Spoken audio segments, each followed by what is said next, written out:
L'agriculture à l'honneur, un an après le premier confinement, nous faisons un point avec la Chambre d'agriculture Savoie-Mont-Blanc et entre autres Cédric Laboret, son président. Bonjour Cédric. Bonjour. Comment ça va dans les Vosges? Bah, ça va, le froid est revenu, mais ça va globalement. Le soleil est là. Alors tout à l'heure, on aura aussi Christophe Léger, qui est le président de l'interprofession laitière des Savoies, et nous parlerons aussi avec Claire Bon, qui nous évoquera le côté circuit court qui a pris une belle évolution. Alors un point à date, Cédric, un an après, qu'en est-il de l'agriculture en Savoie-Mont-Blanc? Bah, globalement, on a pu s'apercevoir quand même qu'on a fait partie de territoires qui ont su réagir, parce qu'on a quand même des filières organisées qui nous ont permis de mettre en place des choses et d'essayer de trouver les solutions pour écouler les produits. Par contre, derrière, on a quand même été aussi une région qui a été énormément visitée, puisque je pense qu'il y a eu sur l'année écoulée, les gens sont allés moins vers le bord de la mer et plus en montagne. Du coup, on a été fréquenté énormément cet été. Ça a des conséquences positives ou négatives pour les agriculteurs? Il y a eu des très positives, notamment sur les marchés et les produits. Plus il y a de monde pour acheter les produits, plus ils se vendent. Après, il y a quand même eu quelques côtés négatifs parce que beaucoup de personnes sont venues sur le territoire agricole et ne connaissant pas la façon de travailler, les façons de faire et autres, on a eu quand même pas mal de soucis, notamment cet été, avec des promeneurs qui refermaient pas les portes des parcs, qui traversaient les parcelles en travers et qui piétinaient le foin ou les céréales. Voilà. Donc, du coup, il a fallu s'adapter, faire un peu aussi de prévention. Mais voilà, les choses, elles se sont mises en place. La grande question qu'on peut se poser, Cédric, c'est est-ce que l'économie pour les producteurs s'est maintenue quand même? Comment ça se passe dans les exploitations financièrement? Globalement, l'économie, elle s'est maintenue. On a une filière qui, elle, vraiment est en crise, c'est la filière viticole. Puisque là, plus de 65% de la vente des vins de Savoie se faisait sur la période d'hiver, pendant les vacances, en fait. Donc, eux, très concrètement, il y a eu un peu de monde cet hiver, mais il y a eu bien moins de monde. Et pour eux, ça va être très, très dur. Après, sur les autres filières, globalement, l'impact, il a été maîtrisé. Et du coup, on a pu trouver aussi des nouveaux marchés parce que le confinement a fait prendre conscience aux gens aussi que manger, finalement, c'était important.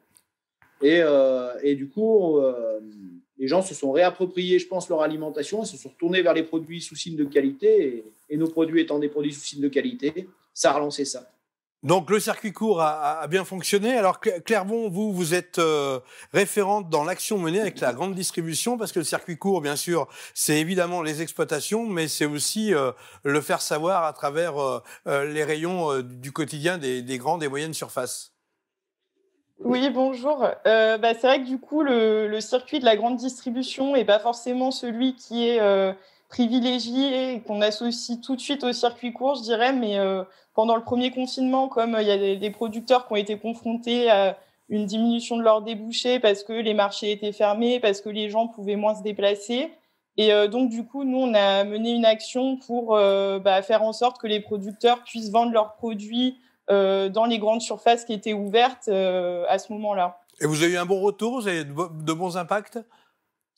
Du coup, oui, il y a eu des partenariats qu'on pu se développer. Alors, surtout au moment du confinement, parce qu'en fait, on envoyait régulièrement une carte à des référents de la grande distribution. Eux pouvaient contacter les producteurs. Ensuite, les producteurs avaient aussi les contacts. Donc, il y a des partenariats, effectivement, qu'on pu se créer. Après, maintenant, l'objectif, c'est de voir comment ça peut se construire sur la durée et pour certains producteurs, que ça devienne quelque chose de pérenne. Alors, on parle de circuit court, mais il n'y a pas que les grandes surfaces, on est d'accord. Il y a aussi les points de vente collectifs qui ont été mis en place. Les marchés de producteurs, on en est où à ce niveau-là? C'est vrai que c'est plutôt à ça qu'on associe les circuits courts à la base quand on aborde cette notion. Et aujourd'hui, il y a une vraie volonté nous on le voit, il y a beaucoup de communes qui nous sollicitent à ce sujet-là pour mettre en place des marchés de producteurs parce que ils se rendent compte qu'il y a une plus forte sensibilité des consommateurs à ces questions-là et que les gens sont en recherche de produits locaux, de savoir où ils peuvent les acheter. Et nous, on travaille. Donc après, on accompagne les communes dans l'organisation d'un groupe, la création d'un marché de producteurs. Et ça se fait aussi de façon analogue avec la création de magasins de producteurs, où là, c'est des producteurs qui se regroupent et qui vont vendre des produits fermiers locaux au sein d'un magasin. Et donc là aussi, on les accompagne dans la création du magasin, donc sur l'organisation du groupe, la communication. Enfin, c'est quand même des gros projets et nous, on est investis là-dessus. Donc aujourd'hui, il y a 15 magasins de producteurs sur les 2 Savoies et il y a encore de nouveaux projets. On voit qu'on accompagne au fur et à mesure. Qu'est-ce que recherche le consommateur lorsqu'il va dans un rayon de supermarché? Quels sont les produits qui ont la cote, si je puis dire? S'il y a une recherche de produits locaux, au final, les consommateurs, ils peuvent trouver tout type de produits. Enfin, on parlait des produits sous signe de qualité, mais on a aussi des produits locaux qui ne sont pas forcément dans des filières organisées, comme les œufs, sur les légumes, c'est peut-être des filières qui sont moins structurées avec les coopératives, etc. Mais au final, oui, les gens ils vont se tourner surtout vers des produits de première nécessité, mais ils vont aussi vouloir soutenir des producteurs sur d'autres productions, telles que le miel, les escargots. On trouve vraiment une diversité de production sur la Savoie. Et donc, je pense que c'est important aussi que les gens en aient conscience et qu'ils soutiennent toutes ces productions. En Savoie-Mont-Blanc, ce qui est recherché, c'est bien sûr le fromage. Plus que 50% du chiffre d'affaires se fait avec le fromage. On a Christophe Léger en ligne. Christophe, vous êtes le président de l'interprofession laitière des Savoies. L'impact pour la filière du fromage, cette histoire de Covid? Alors, il a été très compliqué au premier confinement, où en fait, on a eu un arrêt brutal de la consommation qui était lié à la surprise du premier confinement et à de la logistique liée à la grande distribution, qui rendait difficile la mise en rayon de nos fromages. Et comme nos fromages, quand ils arrivent à maturité, il faut qu'ils soient consommés. Je rappelle que c'est des fromages au lait cru. On a eu une grosse difficulté. On a fait une opération soutenue par les collectivités locales, c'est-à-dire les intercommunalités et les 2 conseils départementaux de Savoie-Mont-Blanc. Cette opération de solidaire a permis de financer 700 000 € de fromage qui ont été au profit des plus démunis via la banque alimentaire. Voilà, et cette solution-là, elle a permis en fait d'assainir le marché au printemps et de redémarrer avec un été où la fréquentation était importante dans les Alpes. La recherche aussi de produits de qualité a été un atout. Notre filière y travaille depuis longtemps maintenant, mais ça le confirme également. Et on va dire qu'on a eu un redressement de la situation sur la filière laitière qui nous a permis de passer ce cap difficile. On a malgré tout des difficultés, notamment en station, puisqu'elles sont restées fermées cet hiver, de quelques acteurs qui ont une consommation très locale et quand il n'y a pas les clients, ça rend la chose plus difficile. Mais grosso modo, pendant toute cette période sanitaire compliquée que nous traversons, les gens ont quand même opté pour, la consommation française et locale, 2, la consommation des produits sous signe de qualité. Ça correspond à la cible de nos productions et on va dire que la filière laitière savoyarde a plutôt bien résisté à cette crise grâce à la solidarité du départ des collectivités locales. Il faut dire sur plus de 5000 exploitations agricoles, plus de 2000 représentent bien la production de lait et donc de fromage. Du lait est transformé en fromage AOP ou IGP. On a, je crois, 9 refs. On a pour l'AOP l'Abondance, le Beaufort, le Reblochon, la Tome de Beauche, c'est bien cela. Et pour l'IGP, la Tome de Savoie, l'Emmental de Savoie, la Raclette de Savoie, le Gruyère. Et on peut aussi noter le fromage de chèvre. On n'en parle pas suffisamment, mais il a bien la cote aussi, le fromage de chèvre en Savoie. Et en Pays de Savoie. Oui, il y a même une filière. Et alors, c'est que de la production fermière, d'accord. Et du coup, au début, les producteurs ont souffert. Mais là aussi, il y a eu une recherche de la part des consommateurs du consommé local et de qualité. Et avec l'été qui a été favorable, il y a eu un bon redressement de la situation. Voilà, mais ce qu'on peut dire quand même, c'est que, grosso modo, on a eu chaud, mais que le fait que l'alimentation a retrouvé, on va dire, de la valeur et une préoccupation centrale de la part des consommateurs, mais qui sont aussi des citoyens engagés.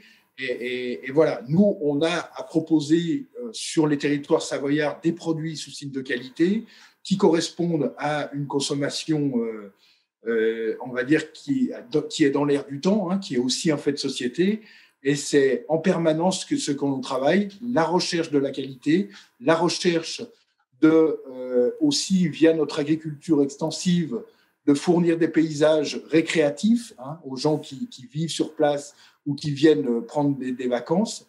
Et je crois que c'est un peu ce mixte entre plusieurs solutions qui permet aujourd'hui à la filière laitière d'avoir pu tirer son épingle du jeu dans cette période-là. Donc le message, c'est très bien, vous les citoyens, vous les consommateurs, vous êtes engagés, continuez à le faire et nous, on continuera à faire notre job et à vous fournir des bons produits. Donc le modèle, c'est la montée en qualité pour l'avenir. Alors Claire Bon, j'imagine que dans les rayons des grandes surfaces, c'est ce qui va faire la différence, un bon fromage par rapport au fromage industriel qu'on peut croiser dans les rayons.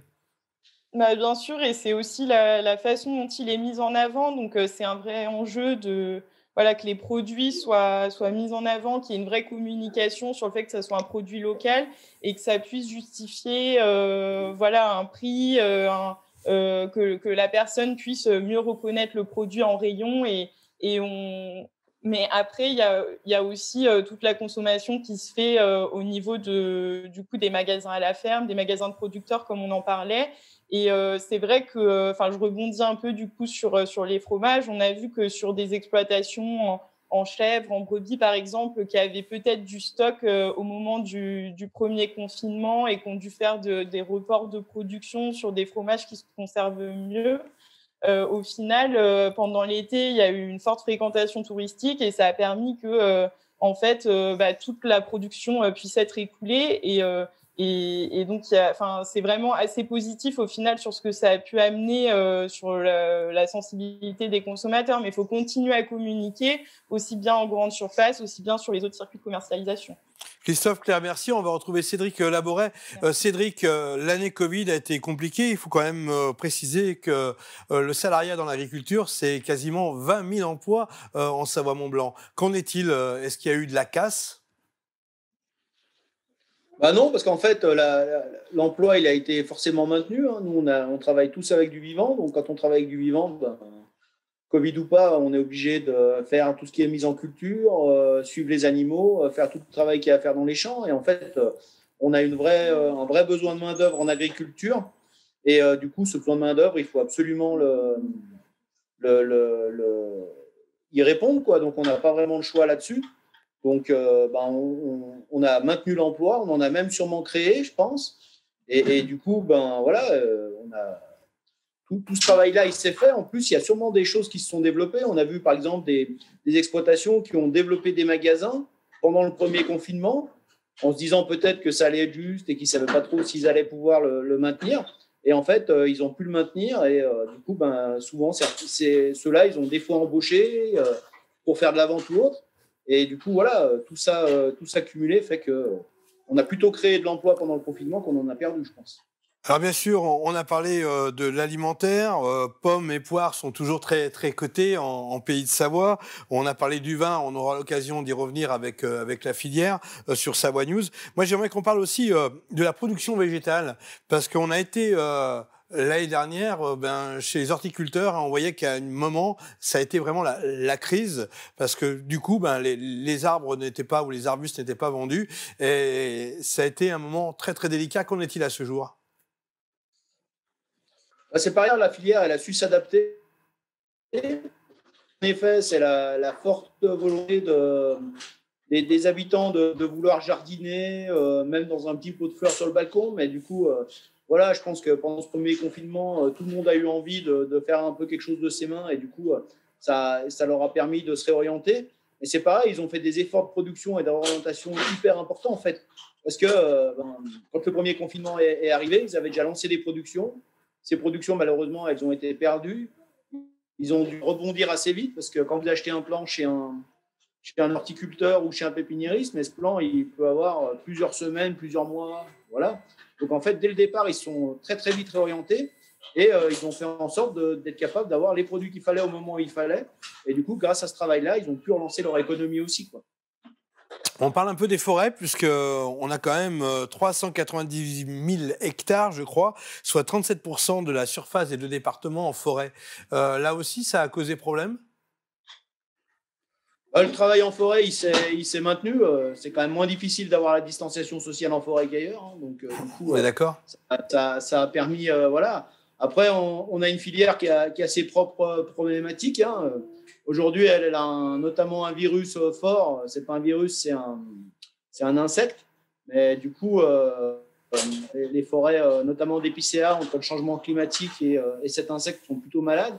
Et du coup, il y a tout un travail qui est fait aujourd'hui pour être capable d'aller couper ces foyers avant qu'ils s'étendent trop dans la forêt, et pour aussi être capable de trouver des essences qui, elles, résistent au changement climatique, puisque le climat étant en train de changer, eux, ils y sont encore plus sensibles que nous, quoi. Voilà. Finalement, ce confinement, ça a été un mal pour un bien, puisque un certain nombre de Français, comment dirais-je, ont été sensibilisés à ce circuit court. Du coup, quelle est la feuille de route que vous êtes fixée pour 2021 et les années à venir? La feuille de route qu'on s'était fixée, c'était celle qu'on s'était fixée dès le départ. Hein. Premièrement, un vrai développement des circuits courts. Et on a vu qu'il y avait encore de la place et que sur notre territoire, sur les pays de Savoie, il y a encore de la place pour développer du circuit court. Donc, réinsister là-dessus. Du coup, sûrement aussi développer de nouvelles productions, puisque voilà, aujourd'hui, on n'est pas capable de satisfaire l'ensemble de la demande alimentaire. Donc, on y répond. Et puis, un autre vrai dossier que la Chambre d'agriculture porte, c'est la labellisation haute valeur environnementale, où là, on a lancé une étude déjà filière par filière pour voir est-ce que les filières pouvaient rentrer dedans, sous quelles conditions, les efforts que les producteurs devaient faire pour rentrer dedans. Et puis, on va passer, je l'espère, dans l'année, dans la phase opérationnelle pour labelliser des producteurs HVE et faire en sorte que tout le monde, enfin, ou du moins une grande majorité des producteurs en Savoie ait cette labellisation.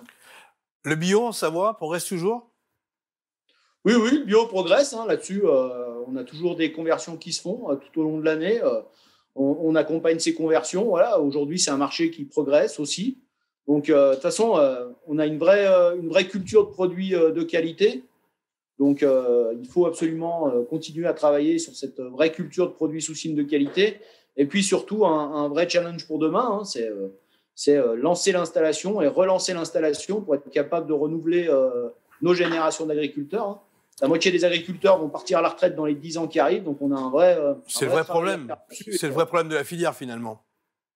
De toutes les filières, celui-là, toutes filières confondues, c'est un vrai problème. Ça va être de renouveler les exploitants. Donc, on y travaille, on fait en sorte que le métier soit attirant, et puis aussi être capable de faire de la com hyper positive sur l'agriculture, pour que tout le monde sache que c'est un métier qui embauche, c'est un métier qui est quand même passionnant. N'importe quelle production qu'on fasse, on apprend tous les jours et on est tous les jours au contact du vivant. Et ça donne quand même un sens à une vie peut-être différent de ce qu'on peut trouver ailleurs. Donc, il n'y a pas de souci. Hein. Tous ceux qui veulent travailler en agriculture, qui contactent la Chambre d'agriculture, il y aura de la place pour tout le monde. Bon, je vous sens optimiste, Président, pour les mois à venir. Oui, moi je suis optimiste. Je suis peut-être d'une nature peut-être trop optimiste, mais en attendant, je pense que voilà, quand on voit comme nos filières, elles ont su s'adapter, nos agriculteurs ont su s'adapter face à la crise qu'on a pu traverser, je pense qu'on a de réels espoirs dans l'avenir. Et puis, les choix qui ont été faits il y a 30, 40 ou 50 ans de la part de nos aînés, finalement, sont des choix payants aujourd'hui. Je pense qu'on a une longueur d'avance aujourd'hui et il faut qu'on travaille là-dessus pour attirer des gens vers l'agriculture.